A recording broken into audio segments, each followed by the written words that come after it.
vous gagnez une élection comme ça. Quand vous prenez le code électoral pervers et biaisé, vous ne pouvez pas gagner les élections. Donc ceux qui pensent qu'ils vont gagner les élections, vraiment se trompent.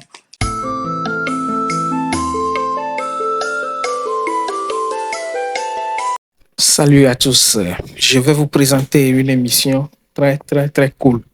Oui, si je dis très cool, c'est que c'est cool. Sur l'atmosphère ou le climat géopolitique dans notre pays, le Togo.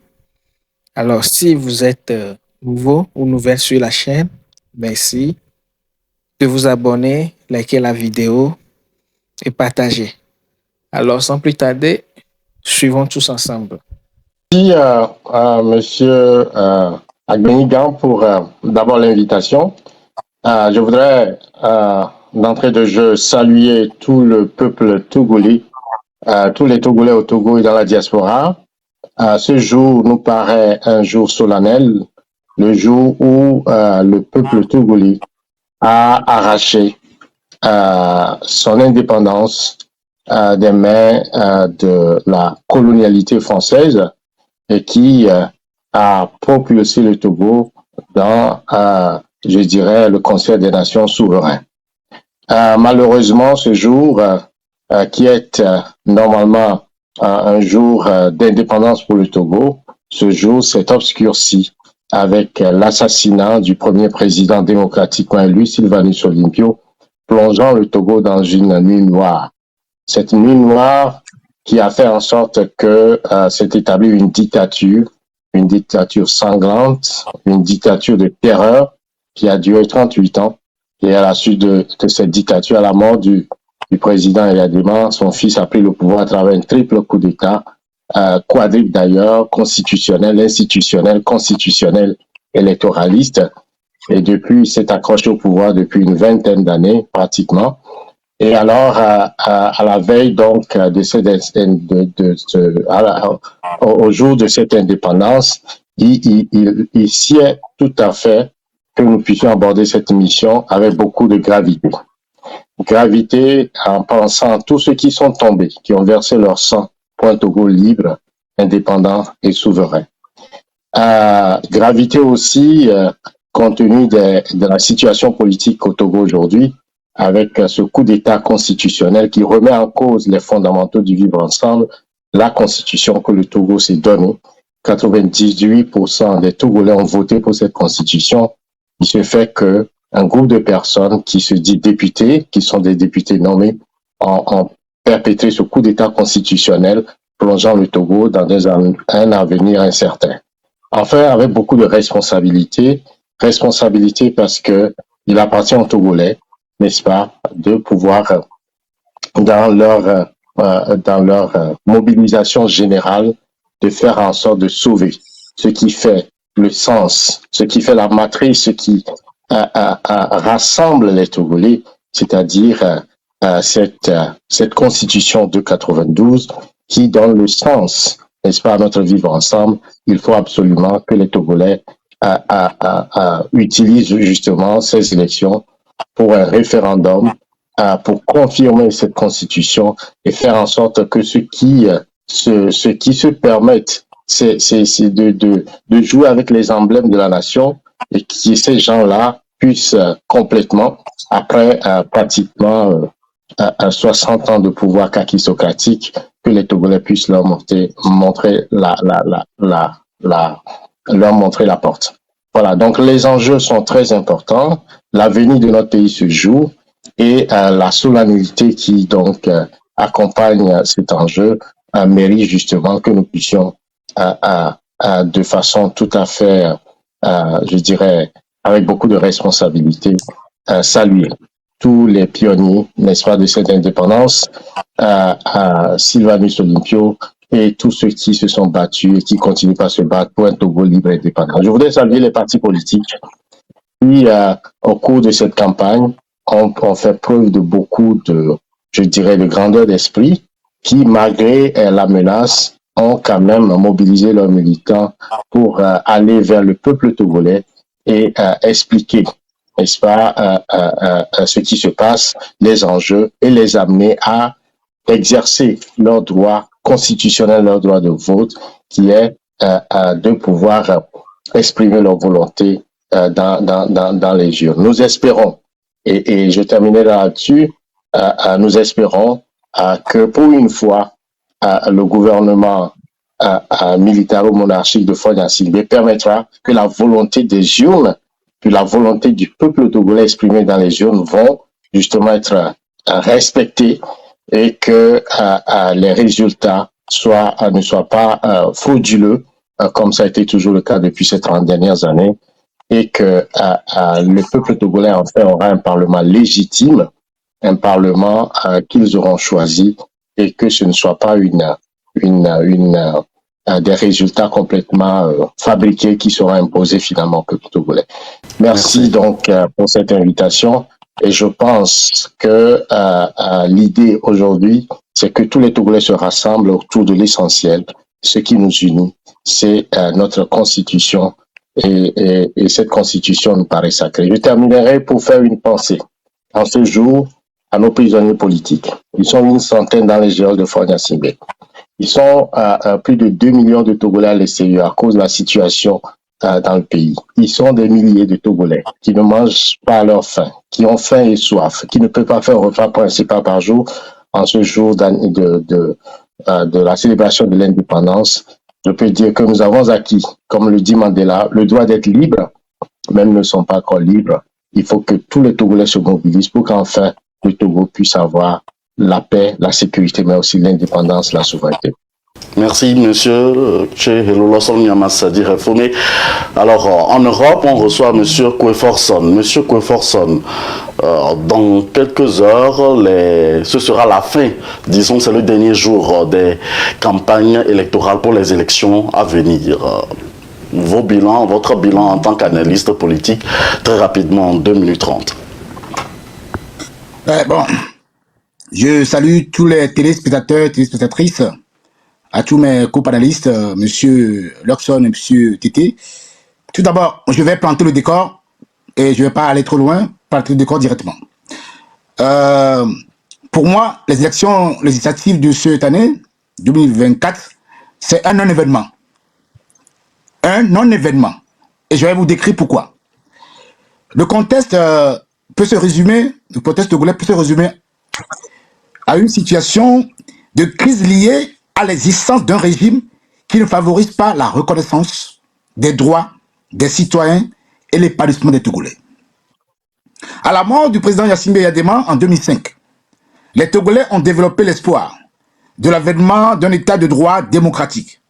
Mais le contexte de la venue du président Faure n'a rien changé au sujet des éléments de la crise. Au contraire, on a l'impression que les élections semblent devenir le nouveau mode de légitimation d'un régime pourtant contesté. Dans un contexte où la pauvreté a augmenté, où il y a des problèmes d'injustice sociale qui proviennent d'une mauvaise répartition des richesses, et enfin, où des choix économiques inopérants se transforment par le vécu quotidien des citoyens, le régime à l'origine de cette situation peut-il toujours gagner sur une période de 20 ans les élections qu'il organise. En effet, de 2005 à 2020, nous avons connu 8 élections. 8 élections de 3 types différents. Élections présidentielles, 2005, 2010, 2015 et 2020. Élections législatives, 2007, 2013, 2018 et élections locales, 2019. Le pouvoir FPT Unir les a toutes gagnées. Toutes gagnées. Sommes-nous véritablement en face d'une élection crédible et transparente? Par ailleurs, dans la mesure où les élections donnent toujours lieu au cycle élection, contestation populaire, répression des manifestants, des citoyens togolais se posent des questions. Les élections peuvent-elles encore être un outil d'alternance au Togo?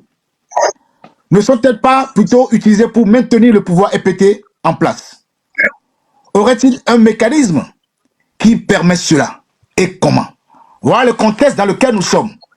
Et pour répondre à ces questions, il faut te poser 5 questions. Comment qui organise les élections? Qui vote? Pour qui vote-t-on? Comment vote-t-on? Comment décide-t-on de qui a gagné? Mais l'année dernière, en 2023, j'avais dit ici que les élections, c'est pour moi des événements non fondés. Pourquoi? La première chose, c'est que toutes les structures du régime, les préfectures, sont gérées par le pouvoir. Tous les démembrements, tout le processus est géré par le pouvoir. Comment voulez-vous gagner une élection comme ça?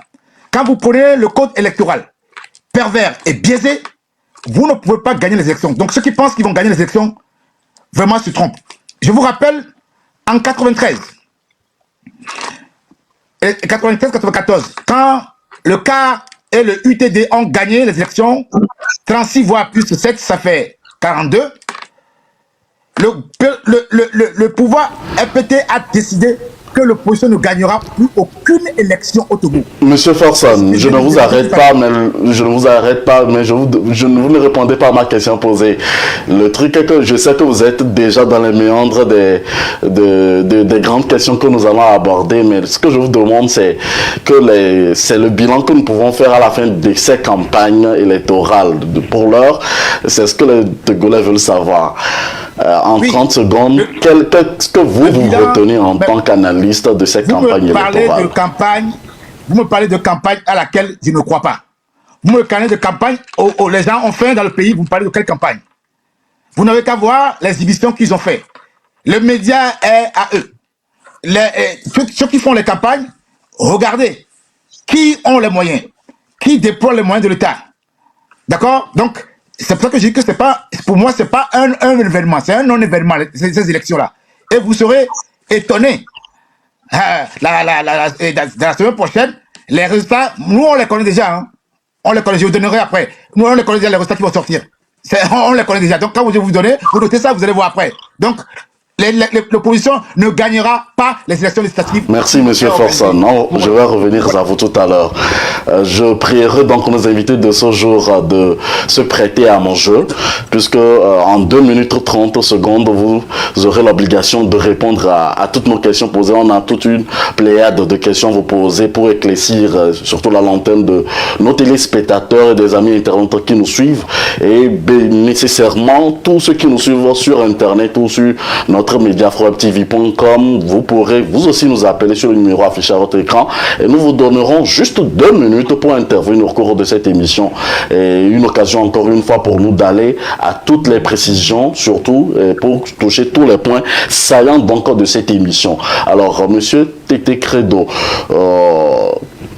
on a vu le chef de l'État togolais libérer plus de 800 prisonniers politiques, 800 prisonniers au total, plus de 800. Alors, et puis il y a eu quelques incidents lors donc des campagnes électorales.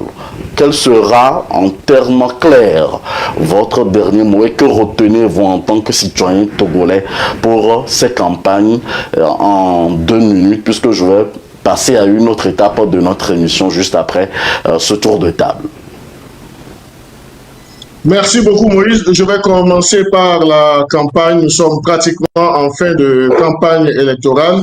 Donc il faut dire, à part quelques incidents qui ont émaillé la campagne, qui ont été relevés par la force spéciale élection, donc je dirais que tout s'est bien passé. Tout s'est bien déroulé et tous les acteurs convergent sur un seul point de vue, c'est que pour une fois, les campagnes n'ont pas été émaillées de violence. Donc là, il faut dire félicitations, pas seulement au gouvernement d'avoir su mieux organiser les choses, mais surtout aux acteurs politiques qui sont impliqués dans ces élections, aussi bien législatives que régionales. Donc ça, c'est le premier aspect de mon intervention. Et parlant même de la fête de l'indépendance du Togo, aujourd'hui, ça fait 64 ans. 64 ans, il faut tabler sur un passé historique assez riche, mais également noter les transformations qui ont été les transformations spectaculaires qui ont été aussi faites, qui ont façonné notre nation moderne. J'espère que nous reviendrons sur les aspects un à un pour essayer de réfléchir sur ce qui est, sur ce que nous souhaitons encore pour notre Togo. Donc, et si vous le permettez, je voudrais souhaiter à tout ce plateau bonne fête de l'indépendance et à tous ceux qui nous suivent bonne fête de l'indépendance parce que c'est le Togo qui nous rassemble, c'est le Togo qui nous réunit. 64 ans d'indépendance, certes, c'est un passé historique riche, mais on parlera également d'avancées majeures depuis l'indépendance, aussi bien sur le plan économique que sur les progrès sociaux et infrastructures. Nous allons aussi aborder, si le temps nous permet, la question de la stabilité, de la maturité politique, les avancées de la décentralisation et comme le décor est planté, nous reviendrons également avec plaisir sur l'adoption de la nouvelle constitution le 19 avril dernier. Merci, Monsieur Tété Credo. Monsieur Alphonse Tchereloloson Yamassadi Refo, mais vous avez parlé donc des prisonniers politiques. Le chef de l'État togolais a libéré plus de 808 prisonniers et on a noté également quelques incidents au cours donc de ces campagnes électorales. Qu'en dites-vous en 2 minutes, la conclusion pour cette première partie de notre émission? Ben, nous remarquons que depuis que nous nous battons, le mouvement Pyramide se bat pour la libération des prisonniers politiques togolais. Parmi les prisonniers libérés, nous ne voyons pas que les prisonniers politiques sont libérés. Alors on ne peut pas comprendre que le jour de l'indépendance, c'est-à-dire que les Togolais, les pères de l'indépendance se sont battus pour que les Togolais soient libres et on maintient encore les Togolais dans la torture, dans des traitements inhumains dégradants. Et que ces Togolais ne peut pas jouir aussi, n'est-ce pas, de cette liberté pour laquelle les pionniers, les pères, nos ancêtres ont été assassinés. Si nous sommes libérés de la France coloniale et que nous ayons obtenu notre indépendance, et l'indépendance n'a de sens que si les Togolais sont libres, malheureusement. Avec ce que la France-Afrique a fait en assassinant le président Sylvanus Olympio et en captant encore l'indépendance du Togo et en le gérant par une seule et même famille qui, sur les 64 ans d'indépendance, font 60 ans au pouvoir, une seule et même famille de père en fils, et ils ont transformé le Togo en une prison à ciel ouvert où le bilan est catastrophique, plus de 10 000 morts, plus de 2 millions de Togolais à l'extérieur, et ceux qui sont restés, une centaine de prisonniers politiques, les autres sont résignés. Et comme l'a dit tout à l'heure mon copanéliste, les Togolais ne mangent pas un repas principal par jour. Les conditions de vie sont exécrables.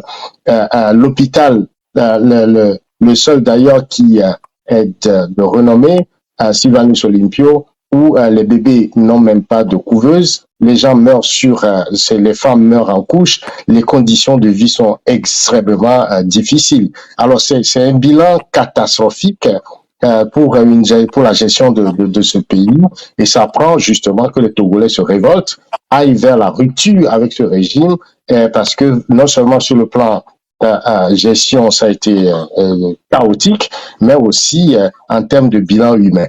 Alors les Togolais, les prisonniers politiques togolais doivent être libérés.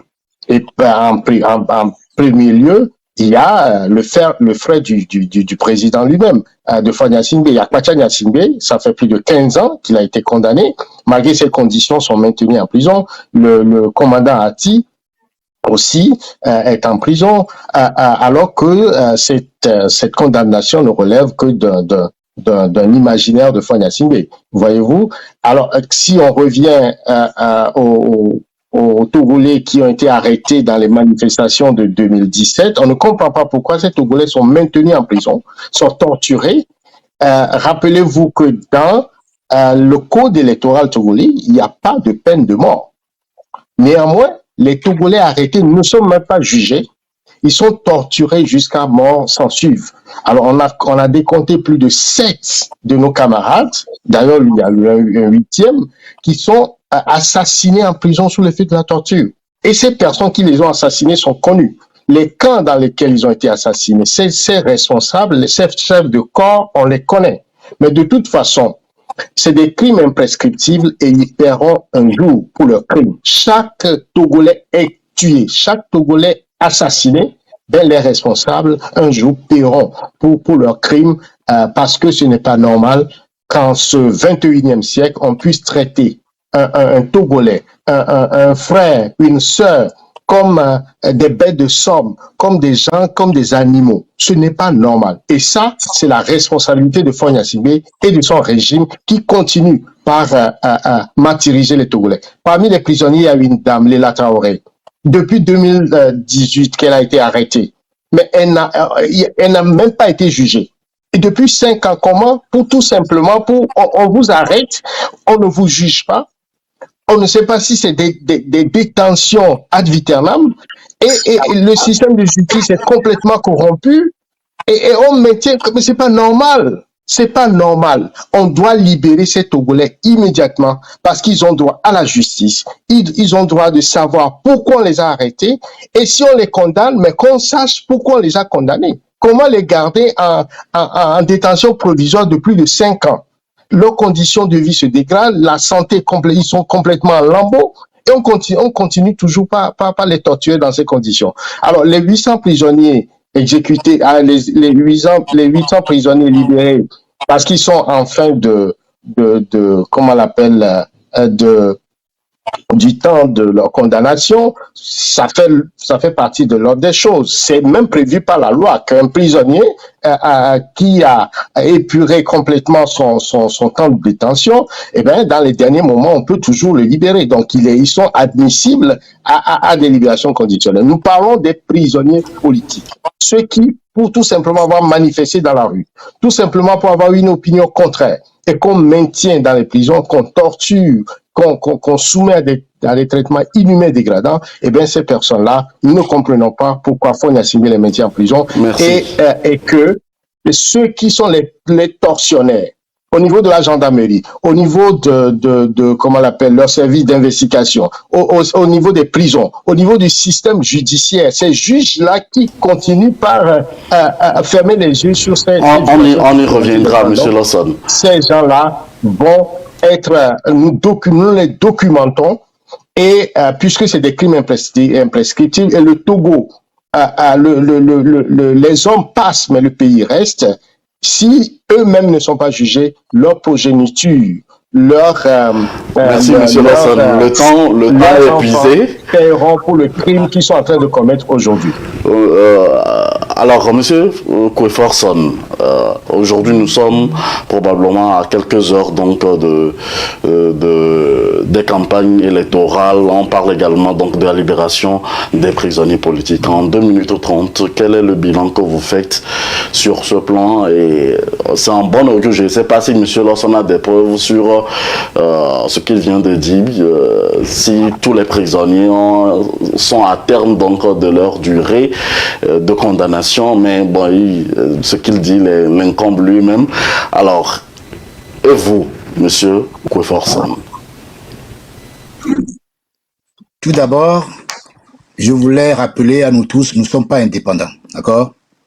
Nous ne sommes pas indépendants, arrêtez de dire on est indépendant, on n'est pas indépendant, d'accord? Donc, la chose que nous devons savoir faire, c'est comment nous devons prendre en considération ce que les uns et les autres font pour faire évoluer la nation. Je ne peux pas aujourd'hui jeter en pâture tout ce que le gouvernement fait. Il a fait aussi des choses qui sont bien. On en revenait tout à l'heure. Moi, je suis objectif et pragmatique sur des points. Gouverner, c'est pas facile. Gouverner, c'est très difficile. Et je voulais aujourd'hui que les gens comprennent une chose. Que M. le Président libère les prisonniers, c'est une bonne chose. Mais ce n'est pas à la veille ou bien la fête d'indépendance qu'il faut libérer. Il faut que le président aille voir l'état de la dignité humaine qui a bafoué dans les prisons. Il faut que le président, même si je suis convaincu qu'il est entouré de narcissiques déloyaux et que diriger, souvent, ceux qui vous entourent sont vraiment ceux qui parfois vous guident bien ou vous mettent dans le mauvais chemin. Mais une chose est sûre, le peuple togolais a trop souffert.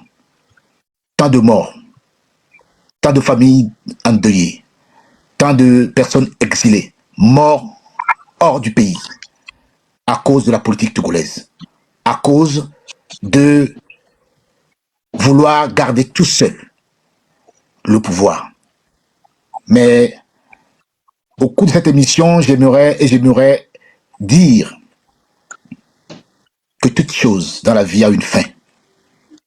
Et j'annoncerai à la fin de cette émission une très bonne nouvelle au peuple togolais. Mais pour cet instant précis, chacun a fait et continue de faire le peu pour que le Togo progresse. Et je ne peux pas dire que pendant les 20 ans que le président Faure Gnassingbé fait, ou Yadima Gnassingbé a fait 38 ans, ils n'ont rien fait pour le pays. Ça, je ne dirai jamais ça. Monsieur Forson, il n'a pas encore fait 20 ans. Il n'a pas encore fait 20 ans. Il finit l'année prochaine. S'il peut finir, je sais pas. C'est 20 ans. Donc, ça veut dire que ça fait 20 ans, puis ça fait bientôt 58 ans. Donc, ce que j'ai dit, c'est que c'est le même clan qui gouverne.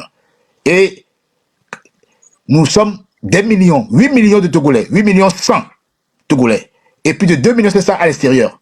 Comment pouvons-nous dire? C'est que du bon sens. Comment pouvons-nous accepter qu'un seul clan, un individu, gouverne une nation pendant 57 ans? Comment? C'est du bon sens. C'est du bon sens. Donc, Monsieur Forson, il nous reste 30 secondes. On a regardé tout à l'heure. Et donc, pour terminer, ce que je veux dire, c'est que il est temps que ceux qui nous gouvernent aient l'humilité nécessaire de comprendre que les choses changent. Le monde évolue. On ne peut pas gouverner comme avant. Et que les lumières sont partout. On voit tout, on sait tout. Au moment où vous bougez, on sait tout, on voit tout. Je vous remercie. Merci à tous et à chacun de vos chers amis téléspectateurs. Vous êtes sur AfroWeb TV. Merci de votre fidélité. La ligne est ouverte en cet instant sur le plus 1 319 462 89 119. Nous allons maintenant aborder donc le vif du sujet des 64 ans du Togo et le bilan que vous faites sur le plan socio-économique de notre pays, le Togo. Et vous n'êtes pas sans savoir qu'au Togo, 3 piments coûtent désormais 100 francs, ce qui rend un peu plus la tâche, la vie du Togolais lambda très difficile. Et le SMIC est à 52 500 francs. Et nous savons aujourd'hui donc le budget de l'État pour l'année. Et ma première question pour cette partie, monsieur Tété Credo, comment va le Togo sur le plan socio-économique?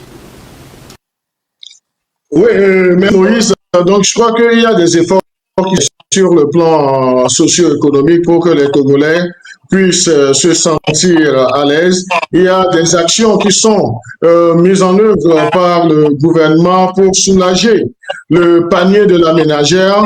C'est vrai également que lorsque on est dans une posture de ne pas reconnaître le minimum qui est fait pour espérer un maximum, donc on sera en tout moment dans la logique de critiquer pour critiquer.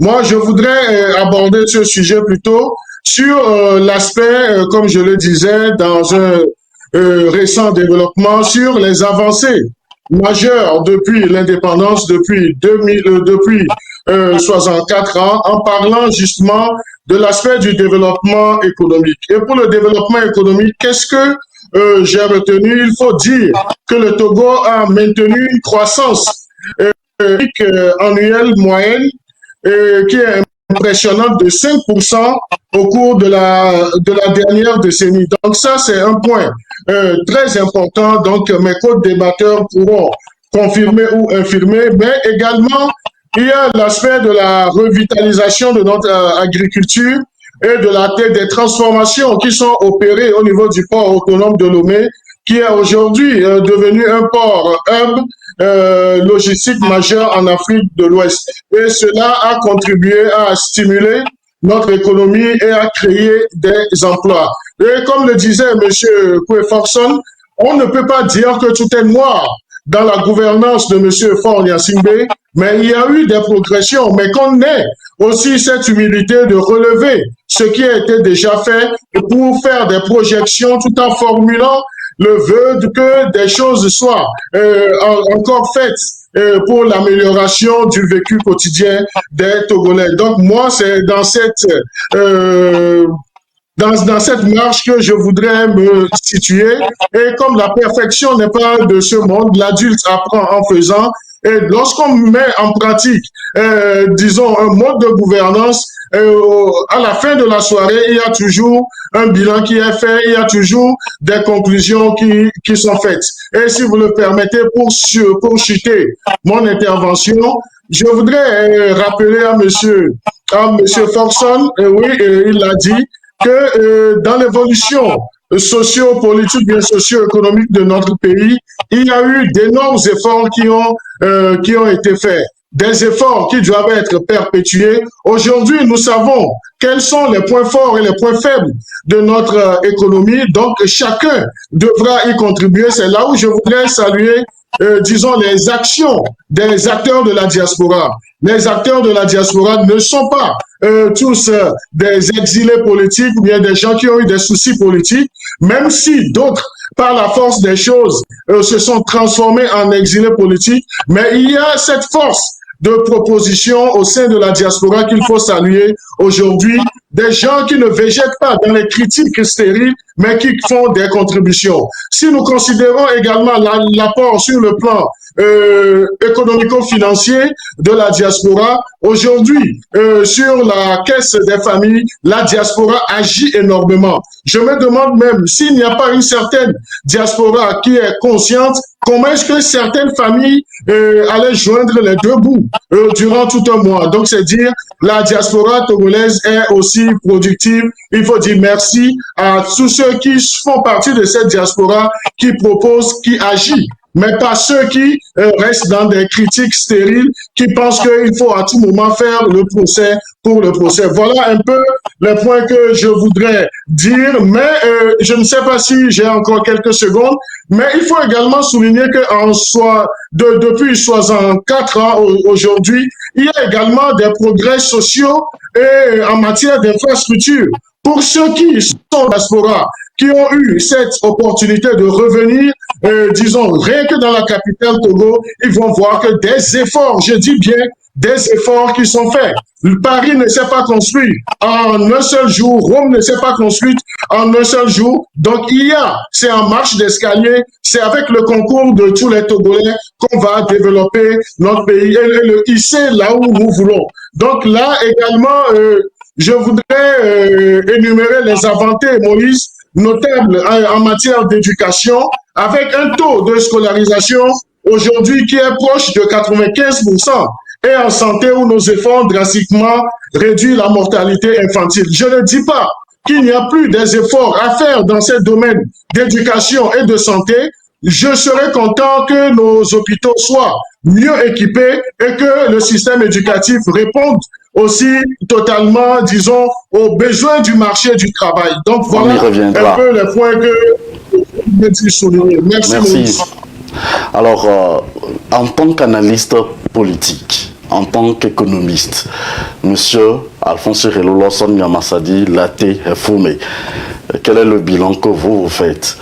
Vous êtes un intellectuel de la diaspora, vous êtes à la tête de plusieurs associations ici à la diaspora. En tant qu'économiste, comment va le Togo économiquement ou socialement? Ben, il me semble que le Togo est dans un état comateux. Le Togo est malade.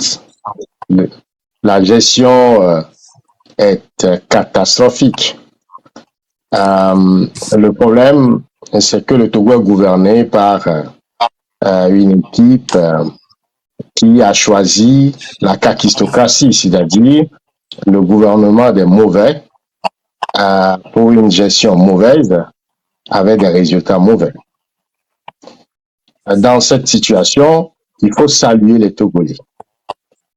Les Togolais qui, malgré les conditions difficiles, se battent chaque jour pour leur survie. Ils travaillent fort. Ils essaient de joindre les deux bouts. ces Togolais font preuve de résilience extraordinaire. C'est grâce à eux que le Togo existe encore aujourd'hui. Nos mamans qui chaque jour se lèvent à 4 heures du matin avec leur étalage et qui font tout pour nourrir, n'est-ce pas, la famille. Malgré leurs efforts, leurs marchés sont régulièrement brûlés. Le marché de Lomé, le marché de Kara, le marché d'Aguenivé, et elles ne sont pas indemnisées. Les travailleurs qui se lèvent tôt, qui vont travailler et qui, leur salaire reste complètement en dessous de la norme régionale. Même si le SMIC a été augmenté récemment, eh ben, ça ne se reflète pas nécessairement sur le pouvoir d'achat de l'ensemble des travailleurs togolais. Les conditions de travail sont exécrables et dans cette situation, eh ben, ceux qui ont la responsabilité se permettent, comme le ministre Kokoroko, de renvoyer, s'inédier, tout simplement, des enseignants parce que ces enseignants réclamaient leurs conditions de vie et de travail, des conditions meilleures. Le Togo, je dirais, une équipe, un gouvernement qui marche sur la tête. Et quand on convoque les agrégats économiques, on se demande comment ces gens, c'est avec quelle conscience ces gens assument leurs responsabilités. Quand vous voyez la dette du Togo, c'est incroyable. Comment on peut endetter ce pays aussi, de façon aussi exponentielle? Chaque jour, le ministre de l'économie est en train de chercher à s'endetter sur le marché de la sous-région. Vous voyez comment la dette togolaise, et cette dette-là équivaut à la richesse du président Faure Gnassingbé, de sa richesse personnelle. Voyez-vous? Et donc, la situation togolaise est tellement catastrophique que parfois, quand on se prend sur les agrégats économiques, on est complètement dans, je dirais, dans un cas atypique. Vous voyez? Et donc, je ne voudrais même pas m'attarder sur ces agrégats parce que ça n'a pas de sens dans la mesure où on se permet, au niveau, par exemple, au niveau du tissu économique, la plupart de nos banques, tous ces joyaux nationaux sont complètement jetés, n'est-ce pas, aux gémonies, aux étrangers. Quand vous prenez les phosphates, vous prenez le pétrole, vous ne les voyez même pas dans le budget national. C'est des choses que Faure Gnassingbé a privatisées personnellement. Le Togo est géré comme une propriété privée, pas comme un État. Et donc, c'est la corruption à haute dose, c'est la gabegie, c'est complètement le désordre. Comment vous imaginez que la situation sanitaire du Covid qui a affecté pratiquement tous les pays du monde, le Togo s'est endetté à raison de 400 milliards dans cette dotation, eh ben, tout un budget nous a été présenté, la gestion de ces fonds qui ont été constatés par la Cour des comptes établit des malversations. Jusqu'à présent, Faure Gnassingbé n'a pris aucune mesure contre ces ministres qui se sont arrangés, n'est-ce pas, de détourner ces fonds au détriment du peuple togolais. On nous dit que ces fonds ont servi, par exemple, et c'est le ministre Kokoroko qui fait un rapport, que c'est pour tuer des cafards. On nous dit que ces fonds sont servis pour construire des parkings. Mais c'est incroyable. On nous dit que ces fonds ont été utilisés pour acheter des sacs de riz. 20 secondes. 8 milliards. 8 milliards, et ça, c'est le ministre a dit.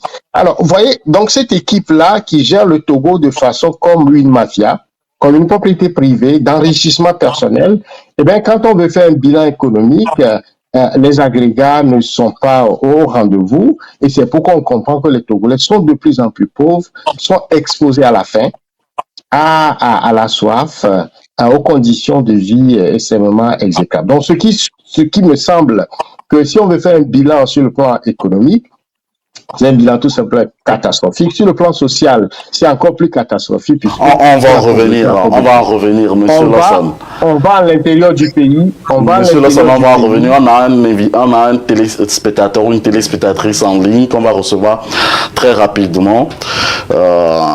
Téléspectatrice, bonjour. Oui, bonjour. Voilà, je vous appelle car j'aimerais comprendre pourquoi est-ce que les Togolais qui sont à l'extérieur ne sont pas en capacité de pouvoir voter, participer au débat qui a lieu actuellement au Togo. Moi, je trouve ça absolument scandaleux que déjà de cacher un texte pour lequel l'ensemble des concitoyens qui forment la nation togolaise sont censés avoir accès.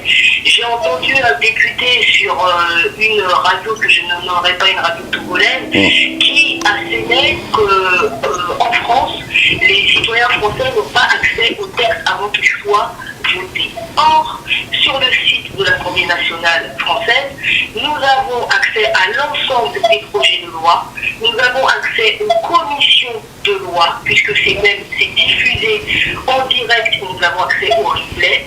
Et ce dernier disait également que le texte, une fois qu'il est promulgué, que c'est là que la nation togolaise a connaissance du texte. Donc moi, j'aimerais savoir comment est-ce que les citoyens togolais qui sont de la diaspora et du pays sont considérés par l'État au Togo, si vous voulez que le pays aille de l'avant. Nous avons l'impression que les Togolais sont dans une forme de néocolonialisme forcé, ne peuvent pas participer à la vie. Le politique est l'œuvre de la société. Je ne parle pas de démocratie ni de forme de régime, mais je parle bien du pouvoir donné au peuple que de mandater des individus pour les représenter. Or, ces députés qui se présentent ne sont pas représentés par l'ensemble de la nation togolaise, puisque déjà paraît-il qu'il n'y a que 2 millions de Togolais qui ont une carte nationale d'identité. D'autre part, nous ne savons pas comment les scrutateurs sont nommés. Je ne pense pas qu'il y ait de scrutateurs. J'ai même entendu que le diocèse togolais ait proposé à ce qu'il y ait des scrutateurs qui viennent justement dans les bureaux de vote. Cela a été refusé au motif de savoir quels sont les fonds du diocèse togolais. Je ne suis pas spécialiste de la loi togolaise ni du code électoral. Néanmoins, je trouve ça curieux puisque les scrutateurs en général sont des personnes lambda à qui on demande dans les bureaux de vote partout dans le monde s'ils veulent bien rester à la fin pour pouvoir décompter les voix et observer les choses. Donc c'est absolument frustrant parce que nous aimons tous le Togo. Le Togo appartient à tout le monde, quelle que soit la ville, quelle que soit l'ethnie dont la personne provient. Seulement, certains Togolais ont l'impression d'être en néocolonialisme forcé d'être ailleurs et ne pouvoir venir à Lomé que durant les vacances ou pendant des moments, pendant du business. Nous aimons tous le Togo. Merci. Le Togo. Et donc voilà, moi c'était, je suis contente d'avoir pu passer à l'antenne et j'espère que cela ira dans les oreilles de l'ensemble des personnes qui se disent de l'opposition ou des personnes qui passent sur les plateaux, etc. pour faire comprendre à l'État qu'il y a des Togolais qui sont motivés, qu'il y a des Togolais qui aiment leur pays, qu'il y a des Togolais qui ont envie d'avancer et qu'il y a des Togolais aussi qui, depuis qu'ils sont petits, ne connaissent que le même nom de famille au pouvoir, ce qui est absolument curieux. Donc si l'on veut que la démocratie, que le régime parlementaire, qu'il y ait de la vacance du souffle dans la vie politique togolaise, il faut nécessairement que chaque personne, quelle qu'elle soit, puisse se présenter à des élections claires, nettes, précises et dont les résultats ne seront pas truqués. Merci. Je vous remercie pour le travail. Rappelez-nous votre nom, s'il vous plaît. La parole. Comment? Rappelez-nous votre nom, s'il vous plaît. Je m'appelle Mélanie, monsieur. Merci de nous avoir appelé, Madame Mélanie. Très bien. Au revoir. Je vous retrouve sur l'émission. Merci. Alors, Monsieur Kweforson, dites-nous, qu'est-ce qui a changé au Togo, selon vous, à l'issue donc de ces 64 années sur le plan socio-économique? Tout d'abord, je voudrais remercier la dame Mélanie qui vient d'intervenir. Bon, on reviendra tout à l'heure sur ce sujet.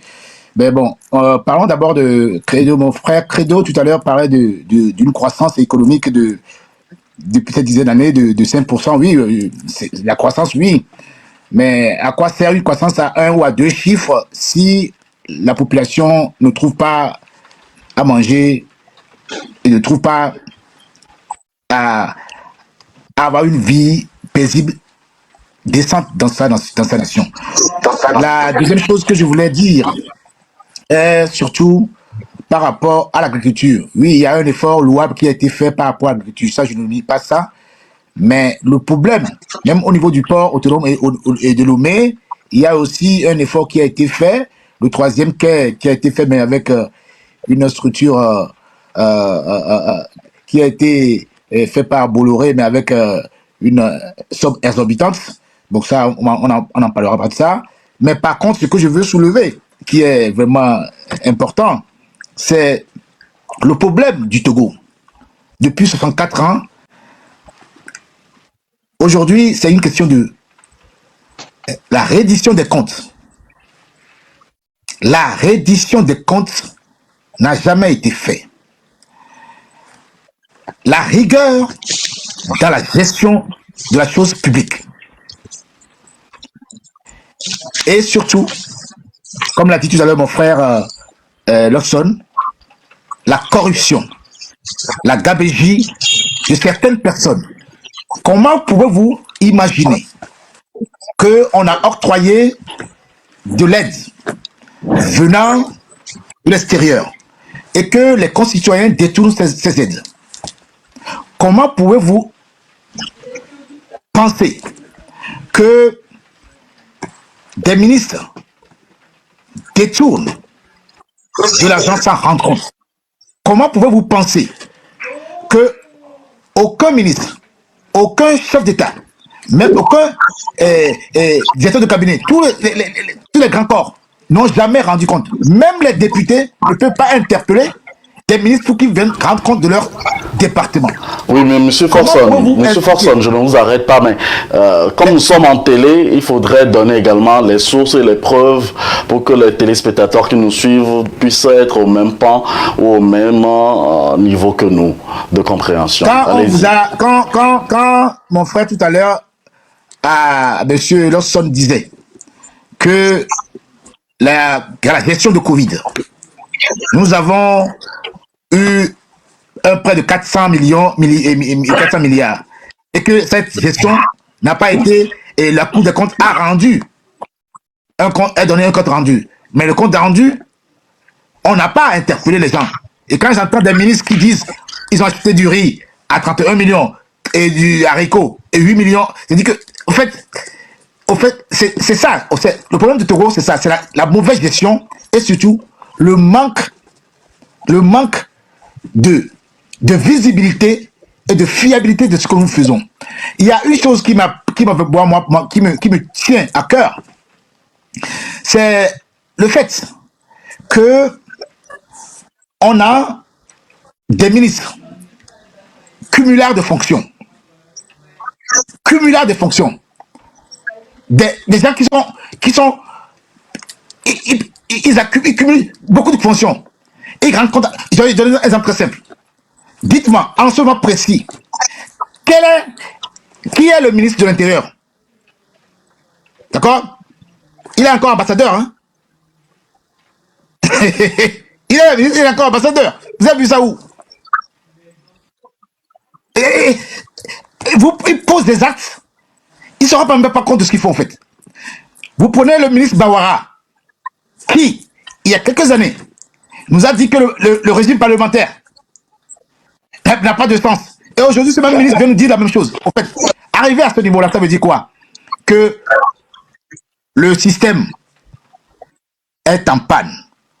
Le système est à bout de souffle. Le système togolais, quand vous continuez trop, vous n'avez plus la visibilité pour conduire une nation et avoir l'inquintessence de guider une nation vers un chemin tracé. Le mal togolais, c'est la vérité des comptes. Merci. La justice et l'équité dans tout ce que nous faisons. Le Togolais est un travailleur. Le Togolais est honnête. Le Togolais est admiré partout dans le monde. Mais ceux qui nous dirigent ont érigé un système qui permet aujourd'hui que nous sommes ridiculisés à l'extérieur. Merci, monsieur. Et ça, Kweforson. on va essayer. Est-ce que je vais terminer 2 secondes, s'il te plaît? Ça, je ne veux pas m'attarder là-dessus, parce qu'il faut qu'on avance. Nous avons, tout à l'heure, à donner des idées. Ce qui manque, j'ai vu un truc qui m'a, là je vais dire souligner, un truc qui m'a plu, et là je vais dire ça m'a plu. C'est que quand l'effort qu'ils ont fait pour les passeports, ça, je tiens à les féliciter, parce qu'avant, il y avait trop de corruption pour faire les passeports. Aujourd'hui, il y a un délai, tu passes, tu poses, tu reçois ton passeport. Ça, il faut savoir féliciter quand il y a des choses qui sont bien, commencent à être bien, il faut féliciter ça. Par contre, il manque de rigueur, il manque la reddition des comptes, et c'est la tête qui est pourrie, j'ai dit. Merci à vous, monsieur Kweforson. Une chose donc est d'énumérer les problèmes, l'autre aspect que nous privilégions au cours donc de nos émissions sur AfroWeb TV, c'est d'énumérer, de proposer juste des solutions concrètes. Monsieur Tété Credo, alors dites-nous, sur le plan socio-économique que nous abordons aujourd'hui, c'est vrai qu'on pourra faire toute une émission de 2 heures de temps sur cet aspect, mais quelles sont les solutions idoines sur le plan socio-économique que nous tous, diaspora, Togolais ou Bercail, peuvent apporter aujourd'hui donc à tous nos problèmes socio-économiques que nous avons au Togo? Et comment voyez-vous le Togo 64 ans après sur le plan socio-économique? Oui, merci Moïse. Donc, je crois que l'une des propositions qu'on doit faire, donc je crois que cela découle même de ce débat d'idées que nous sommes en train de faire. Donc, à partir de ce débat, des idées vont jaillir et je crois que les gouvernants, ceux qui ont aujourd'hui la chance de gouverner notre pays, vont, je l'espère bien, prendre connaissance de toutes les propositions et également de toutes les critiques qui sont faites ici pour améliorer la gouvernance. Et moi, je pense que en termes d'approche ou bien d'amélioration sur le plan socio-économique, cela doit être, disons, une convergence d'action de tous ceux qui sont impliqués, de tous les citoyens. Et lorsqu'on remarque que dans un secteur d'activité, il y a des choses pas catholiques qui se passent, qui se déroulent, qu'on ait cette humilité de poser le vrai problème, pas pour aller directement dans un procès d'intention, mais qu'on relève les choses et comme nous le faisons à travers ce débat. Mais lorsque on est aussi en griffe, figé sur des choses, sur des appréhensions, on en a vu des débats aujourd'hui dans notre pays, donc on a comme l'impression que l'alternance doit se décréter. L'alternance ne se décrète pas. L'alternance est dans les urnes. Et lorsque on veut gagner les élections, c'est qu'on se donne les moyens. Il va falloir qu'on ait une vision. Et lorsque vous avez une vision, vous devez vous assigner ensuite une mission. Et la troisième étape, c'est qu'il faut développer des stratégies pour pouvoir réaliser cette mission, pour espérer un jour atteindre cette vision-là. Mais lorsque nous avons des hommes politiques qui pensent que le Togo se résume seulement à la capitale, qui pensent que le débat politique est uniquement sur les radios, sur les réseaux sociaux, qui ne pensent même pas au maillage politique du territoire. Et à l'approche des élections, pour 3 semaines, ils font du bruit comme si les élections se préparent en 3 semaines et les élections vont se gagner en 3 semaines. Non, c'est un travail de longue haleine. Et lorsque un système politique est au pouvoir, le système politique, son premier rôle, c'est de conserver le pouvoir, le temps que ça fera. Et vous qui êtes en quête de ce pouvoir, vous devez développer des stratégies, mais pas en termes de diffamation, de démagogie. Vous devez être, même dans vos critiques, être également des forces de proposition. Moi, j'ai apprécié M. Forson. Il a fait un constat que nous tous, nous avons vu. Moi, je peux renchérir. Donc, il a dit qu'aujourd'hui, le passeport ne se faisait plus comme avant, où il fallait connaître quelqu'un, un corps habillé, avant d'avoir même le courage de se présenter pour qu'on te fasse le passeport. Aujourd'hui, tout est en ligne. Vous remplissez, vous déposez. Et la Direction générale de la documentation nationale, qui est responsable de l'établissement des passeports, fait aussi une lutte contre la corruption. Si vous allez, je ne sais pas, si M. Forson ou M. Lawson a eu encore le loisir de revenir vous toucher du doigt, ce qui se fait uniquement au niveau du service des passeports, c'est assez merveilleux. Mais moi, je donnerai un autre exemple pour étayer l'idée développée par M. Forson. Donc, on dit le temps réglementaire pour avoir, ou bien le délai, c'est 2 semaines. 2 semaines, jour ouvré. Mais aujourd'hui, moi, je peux dire, pas plus tard que la semaine dernière, quelqu'un a pu avoir son passeport 72 heures après avoir fait le dépôt. La personne même était étonnée. Mais comme les choses se passent normalement, donc il n'y a plus des agents qui vous demandent de mettre la pierre sur le dossier. Donc il y a des efforts. Et ces efforts sont dupliqués dans d'autres secteurs d'activité. Mais si cela n'est pas visible, cela ne voudrait pas dire que tout est chaotique, que tout est obscurci, que tout est sombre dans notre pays. Nous qui faisons ce débat, nous qui avons la possibilité de mener une réflexion, nous devons, après avoir fait l'état des lieux, être justement, Moïse, des forces de proposition. Mais lorsqu'on va s'éterniser dans des critiques stériles, dans des invectives contre un système politique en place, je ne pense pas que la courroie de transmission soit vraiment huilée pour que les choses passent. Et M. Forson l'a dit, gouverner c'est prévoir, je suis d'accord, mais gouverner n'est pas chose aussi facile. Si nous, les citoyens qui sommes gouvernés, nous ne faisons pas des propositions idoines, nous ne pesons pas sur les actions politiques de nos gouvernants, nous ne les éveillons pas, nous pouvons espérer avoir le Togo comme un Eldorado. Donc c'est de la responsabilité de tout un chacun. Et lorsque j'abordais le côté économique tout de suite, dans un précédent développement, j'ai salué la contribution aujourd'hui de la diaspora togolaise. La diaspora togolaise est une force de proposition. Mais parmi cette diaspora aussi, il y a des gens qui ne veulent pas évoluer dans leur manière de concevoir les choses. Je leur concède cela, mais nous devons être des forces de proposition aussi bien à l'intérieur qu'à l'extérieur. Si nous comptabilisons le fonds en termes de milliards qui est envoyé par la diaspora pour développer des projets socio-économiques dans notre pays, c'est vraiment extraordinaire. L'État ne peut pas tout faire, c'est à nous également de faire. Je suis d'accord, encore une fois, avec Monsieur Forson, lorsqu'il parle de l'établissement de ce principe de redevabilité. Ce principe de redevabilité doit être poursuivi, ça doit être développé. Moi, il y a un exercice qui s'est passé, donc je crois que c'est M. Lawson qui en a parlé, sur la gestion des fonds Covid. Moi, pour une fois, j'étais satisfait parce qu'il y a quelques années, 10 ans, 20 ans, le débat que nous avons suivi, ou bien le rapport que la Cour des comptes a sorti, le débat qui s'en est suivi dans un premier temps à l'Assemblée nationale, ensuite, ensemble avec les membres du gouvernement, les députés et les membres de la Cour des comptes, ce débat qui a été passé à la télévision il y a 10 ans, il y a 20 ans, on ne pourrait pas avoir déjà un acquis. Maintenant, qu'est-ce que nous allons faire en tant que force de proposition? C'est proposer justement que ces débats, ces cadres soient maintenus pour que le débat d'idées se fasse pour le bien de notre pays, le Togo. Donc, je parlais en termes de progrès sociaux et en infrastructure. Il y a d'autres aspects. Il y a d'autres aspects qui connaissent des succès. Maintenant, qu'est-ce que nous faisons de ces succès? Est-ce que nous faisons la promotion encore de ces succès? Donc, je crois que c'est une réponse individuelle qui doit intervenir. Monsieur Forson m'a interpellé quand je parlais du port autonome de Lomé qui est devenu un hub logistique aujourd'hui en Afrique de l'Ouest. C'est une fierté.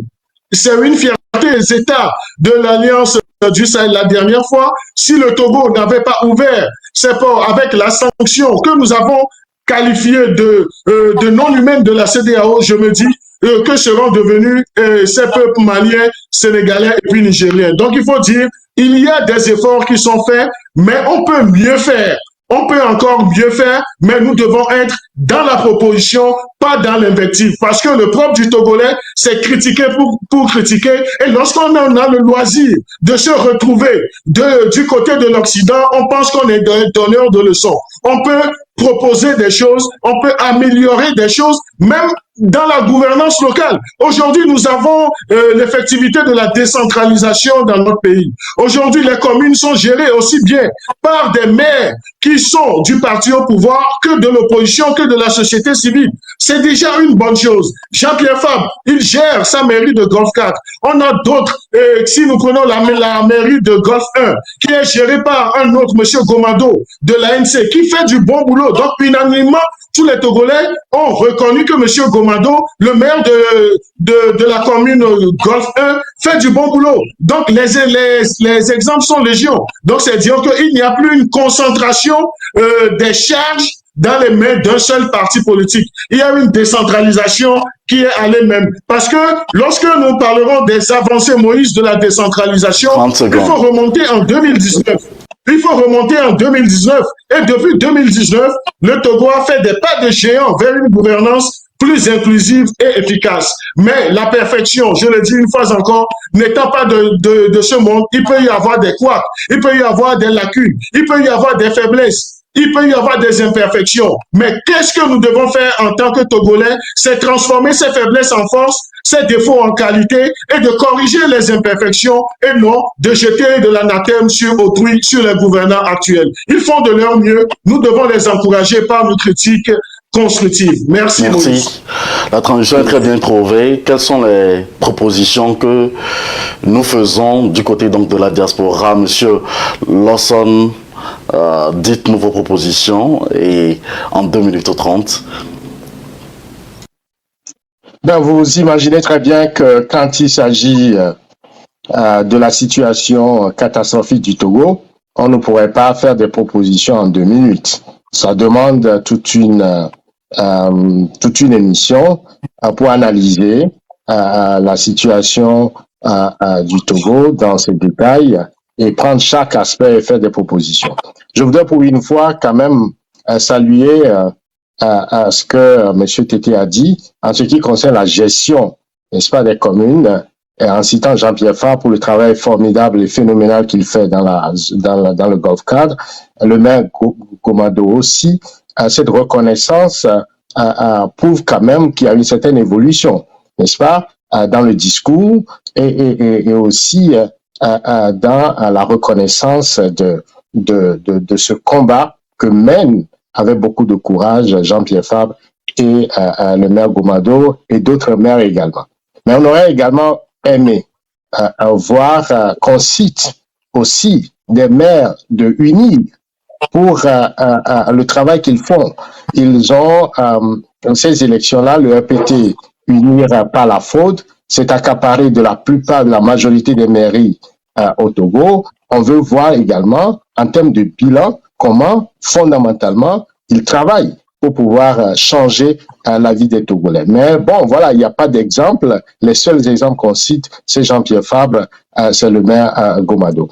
Mais là encore, pour permettre aux maires de pouvoir travailler, tout à l'heure on a évoqué la décentralisation, mais comment chaque fois le régime RPT uni change les règles du jeu, change la loi pour priver ces maires de ce que la loi leur permet, c'est-à-dire dans l'exercice de leurs fonctions, eh bien, on change la loi pour leur priver, n'est-ce pas, des leviers de transformation de la gouvernance de proximité. Il faut prendre tout simplement l'exemple du Golfe 4 en ce qui concerne la gestion je dirais, de l'EPAM, de Asigame et toute cette zone administrative, parce que c'est une zone qui, en termes de revenus est très important, eh bien, Fonia Singbe s'est arrogé le droit de pouvoir garder cette partie et de s'accaparer de cette manne en le gérant depuis la présidence. Comment on peut priver les maires des revenus et en même temps s'attendre à ce qu'ils soient à la hauteur des résultats? On a évoqué tout à l'heure la question des passeports, mais on oublie que avant d'arriver au passeport, il faudrait que les Togolais ont des pièces d'identité.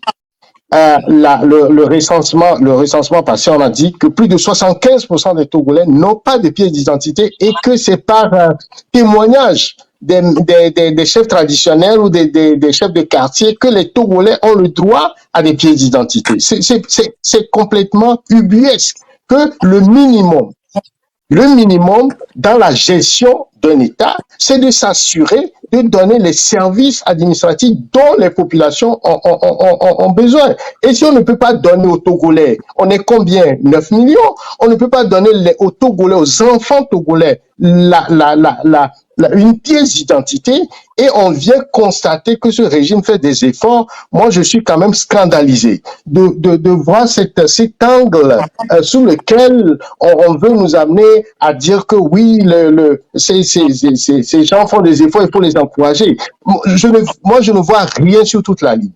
Parce que vous êtes en responsabilité. Vous avez des tâches à assumer. Ces tâches-là, vous devez les assumer. Et si vous les assumez, on ne peut pas vous dire qu'on voit des efforts. C'est votre responsabilité. On ne vous a pas forcé à diriger le Togo. Diriger le Togo, c'est assumer des responsabilités, c'est rendre compte, n'est-ce pas, au niveau de la reddition, au niveau de la gouvernementalité. Alors, si vous ne faites, si vous êtes paresseux, on voit Faure Gnassingbé dans les avions. Il est le président qui voyage le plus dans le monde. Quelle est la retombée de ces voyages-là pour les Togolais? Toute la dépense, n'est-ce pas, de ces ministres, la corruption de ces ministres. Et quand ils font un petit truc, on vient les féliciter. Non, c'est-à-dire que si vous avez la responsabilité, vous devez être à la hauteur de votre responsabilité. Et c'est du travail civil. C'est du travail civil. Et donc, on ne peut pas... Ils sont payés pour ça. Ce n'est pas des bénévoles. Ce ne sont pas des bénévoles. Ils sont payés pour le travail qu'ils ont fait. Au moins qu'ils fassent le travail. Donc, ils ne font pas le travail. Ils sont en deçà des attentes. Et le résultat n'est pas là. Ils ne rendent pas compte aussi. Et ils s'en foutent des Togolais. Quand vous le dites, ils vous mettent en prison, ils vous tuent ou ils vous blessent. Ce n'est pas normal. Alors, moi, sur toute la ligne, je ne vois pas, n'est-ce pas, de résultat. C'est complètement catastrophique. Le Togo est au fond de la piscine. Et il n'y a rien à dire. Parce que c'est une question c'est une question d'échelle, de valeur. C'est-à-dire que pour votre responsabilité, vous devez au moins assumer les attentes de votre responsabilité. Si vous dépassez les attentes de ces responsabilités, là, on peut commencer par vous féliciter. Mais vous êtes en deçà même de ce qu'on vous attend. Si je vous engage à travailler pour moi, vous n'êtes pas là en train de faire le travail. Et quand vous faites un minima, je vais commencer par applaudir ce minima. Non. Et c'est pourquoi moi, je ne vois pas ce que les autorités togolaises ont fait. 64 ans de gestion, j'estime que c'est complètement catastrophique. Le Togo fait partie des pays les plus pauvres, les plus endettés. Notre réussite, c'est de passer au PTTE, c'est-à-dire pays pauvres très endettés. Voilà. Le bilan, c'est que le programme national de développement, le PND, qu'on nous a annoncé à grands frais et pour lequel on est parti chercher Tony Blair ou Strauss-Kahn et qu'on paie à des milliers de dollars, c'est de l'éléphant blanc. Monsieur Tété n'est même pas capable aujourd'hui de nous citer une seule entreprise qui fonctionne au Togo, une seule, qui fonctionne pendant tous ces 60 ans de gestion, pas une seule. Tous les entreprises sont des éléphants blancs, ou encore c'est dans les mains des étrangers, c'est dans les mains des étrangers, et plutôt c'est des dépenses faramineuses. Le palais de Gnassingbé père à Pia a coûté quelque chose comme 7 milliards. Le palais Lomé 2 a coûté quelque chose comme 11 milliards. Et le palais qu'a construit Faure Gnassingbé est de plus de 200 milliards. Voilà, nous sommes dans ces ordres de chiffres, alors que l'hôpital togolais, et Sylvanus Olympio, les Togolais meurent chaque jour, faute tout simplement d'anesthésie, faute de coton, faute mais c'est incroyable. Alors, moi, je ne vois pas d'avancer. Tout ce que moi je vois, c'est que ce pays-là est au fond de la piscine et la solution, c'est qu'il dégage. c'est que ce régime-là dégage. Parce que le résultat a été catastrophique sur toute la ligne. Ils sont incompétents. C'est une corruption à haute dose. Quand un ministre, je termine là, quand un ministre vient nous dire qu'il a acheté avec l'argent du Covid pour 8 milliards pour des sacs de riz, et on n'a pas vu un seul sac, vous comprenez que on ne peut rien attendre de ce gouvernement, que ce gouvernement-là, ce n'est que, je dirais, de la mafia. Merci. Et quand on nous dit que le Togo produit du pétrole, non, c'est important, monsieur Agbénina. On nous dit que le Togo produit du pétrole. Regardez dans le budget national si vous voyez la trace de ce pétrole. Les phosphates, regardez dans le budget national si vous voyez la trace de ça. La richesse des Adema Amoura était de 4 000 milliards personnels. Son fils en 20 ans l'a multiplié par 5. Il a 20 000 milliards. Ça équivaut à la dette du Togo. Vous voyez? Et donc, quand on vient me dire qu'il y a des efforts qui sont faits, quand il y a qu'il faut les encourager, dans quoi? Dans la corruption? Dans la violence systématique, dans la fraude. Merci, monsieur Forson, le temps est épuisé. Et vu que vous avez beaucoup interpellé, monsieur Credo, dans le braquage je vais lui permettre de répondre en 30 secondes. Je pense qu'il faut tout simplement chasser ce régime et qu'il faut changer de gouvernement. C'est comme ça que le Togo va se donner les chances d'un renouveau, parce que là, tous les Togolais vont s'asseoir, n'est-ce pas, trouver un consensus pour relancer le pays. Je terminais pour la diaspora. On va revenir sur la diaspora, monsieur Lassane, s'il vous plaît. Vous avez interpellé monsieur Tété Credo sur beaucoup de points. Je vais lui permettre d'aller très rapidement puisque nous voulons faire une pause. Alors, monsieur Tété Credo, en 30 secondes, dites-nous, par rapport à ces interpellations que vient de faire monsieur Lassane, rapidement. Non, mais moi, je voudrais juste faire une précision parce que j'ai comme l'impression que M. Lawson a travesti mes idées tout de suite quand je citais des maires qui sont de l'opposition, mais qui participent dans le cadre des avancées de la décentralisation à la gestion des affaires des communes de la cité. Je n'ai pas parlé de la gestion de M. Jean-Pierre Fabre en termes de Chapillon, mais j'ai donné l'exemple qu'il est le maire aujourd'hui de Golf 4 et qu'il fait du travail là-bas. Donc là, et moi, je porte la responsabilité parce que j'ai félicité l'autre maire, M. Gomado, qui est toujours de l'ANC, mais qui fait un travail assez formidable au niveau de Golf. Il y a des maires unir aussi. Il y a des maires même qui sont des indépendants qui font d'énormes travail. Mais j'ai voulu juste donner ces deux exemples pour dire les opposants ou bien les hommes politiques qui critiquent le système en place ont aujourd'hui cette opportunité de participer à la gestion des affaires de la cité. Et moi, je suis totalement resté sur ma soif parce que je m'attendais à ce que M.